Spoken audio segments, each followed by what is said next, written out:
Who is Malak or Molech? In order to know more about this Molech, we have to sojourn into the scriptures.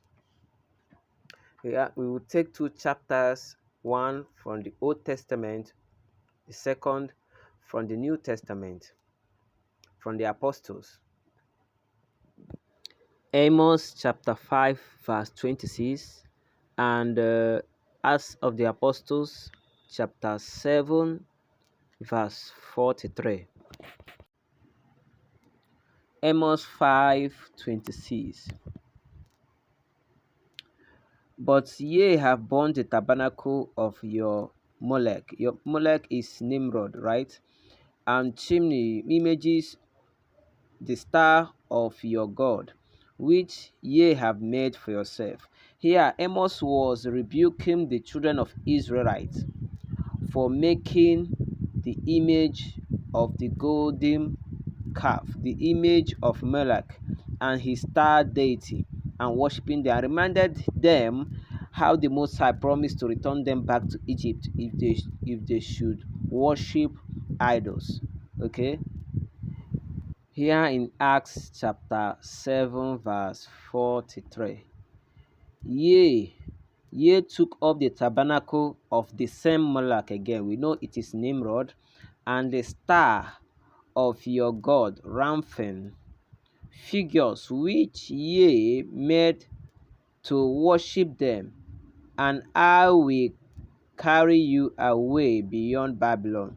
Here, Stephen was recounting what their ancestors, the ancestors of the people of the Israelites, did in the wilderness. They took up the tabernacle of Molech and his star deity, okay, and began to worship them and remind them what will happen to them, and even recurring to them why they still have it. That it was their fathers who worshipped these deities, these tabernacles in the wilderness, that they received it from their hands and took it secretly into the promised land, and now they are worshiping it. And next thing that will happen is that the Most High will return them back to Egypt.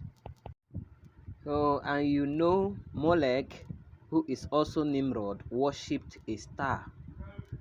He worshipped a star. That's why whenever you see people worshipping Molech, you also see the star. They worship him and the star together.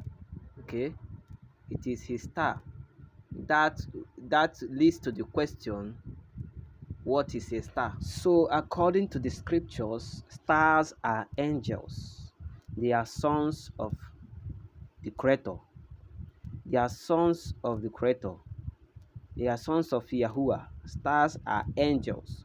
Just like we are souls and we have ethical bodies, so the same they have souls and they have their heavenly, celestial, and immortal body, which illuminates. Look, at this point, you have to purge and remove everything they have indoctrinated you with since they have been teaching you. Angels are stars, and I have many scriptures to back that up. Here, Revelation chapter 12, verse 4 is talking about the dragon, which you know is Lucifer. His tail threw down third part of the stars in heaven. It's talking about the devil falling with the 1/3 of the angels. It's talking about a star here. So here is Job 38, verse 6 to 7, talking about the Most High laying a cornerstone and fastening it. Then the morning stars sang together for joy. The morning stars are no other than the sons of the Most High. Okay, now talking about here in Revelation chapter 9, verse 1, it's talking about an angel blowing a trumpet, and another star fell from heaven onto the earth. And now a star is bearing a verb, an adjective, him. That's a star is an angel. That star is an angel, was given the key to the bottomless pit. And another one here again, Revelation chapter 1, verse 20. Here is the grand finale of the whole thing.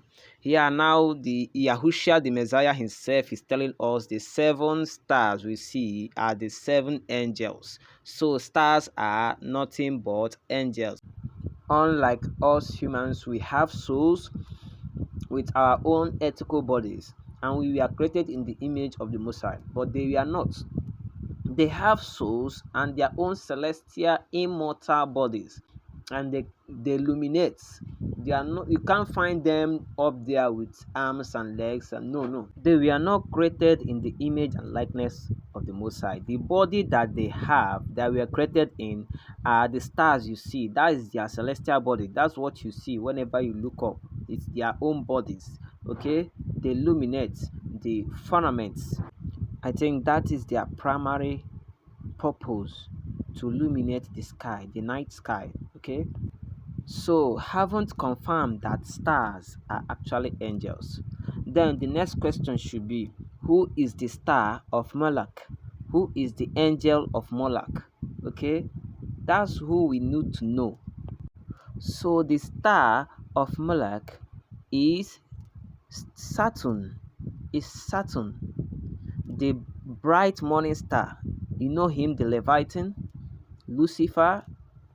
So for clarity's sake, the celestial body for Lucifer is actually Saturn. Is Saturn, the ring planet. The ring planet. That's why he's called the Lord of the Ring. Eh? Or sometimes he's called Leviathan or the dragon. Okay? He is the ring planet, the Lord of the Ring. Saturn is the celestial body for Lucifer. The 9 planets which is being taught all around the world today were initially called wandering stars. Why? Because the angels, who those stars are their celestial bodies, has fallen. They are the angels that fell, transgressed, and left their place, their bodies up there, and came down on earth, took the form of man, and deceived humanity. So they were no longer allowed there in heaven. They were no longer allowed to enter heaven to assume their celestial body again. So as a result, their celestial bodies are just like bodies without soul. They have no control. They move on their own accord. They move on spiral shape. They don't move in the unison of other stars. The way the other stars move in unison, they don't move in the same unison. They don't move in the same direction. They just move in spiral form, that pattern. They don't have any destination at all. Just like a body that has no soul, they are actually in coma. They are actually in coma because their souls, their angelic souls, has now been imprisoned here on earth. So this is Saturn. This is the star Saturn, the ring star. The symbol is everywhere. So they actually worship Lucifer, Saturn. So, and we actually thought that this was a star of David. Clearly, there is nowhere in the scriptures where they say David have a star. No, this is Saturn. And here, from in the north pole of Saturn, you can see the hexagonal shape. So that is where the 6-pointed star came from. 6-pointed star came from. That is Saturn, and is worshipped everywhere. Remember, Lucifer is the master of mind control. So from that hexagonal shape came the black cube of Saturn. Whenever you see the black cubes anywhere around the world, is the black cube of Saturn. Look at it in the Islam, black cube of Saturn. So indeed, Stephen was right, recounting this idolatrous act which their ancestors did in the wilderness to them again. They have carried the tabernacle of their of Moloch, their king, their Baal, and the star of their god, Ramphon or Chimin or Kaiwa, I mean, it's in all the major religion of the world. They worshiping Nimrod and the star of Lucifer, Saturn. That's what they worship. No wonder from year to year, from age to age, evil continue to increase because what people are actually doing are they are feeding this fallen angel and this evil spirit called Nimrod. That's who they are feeding, and they are causing chaos and impurity and sin and transgression and abomination are being increased on earth.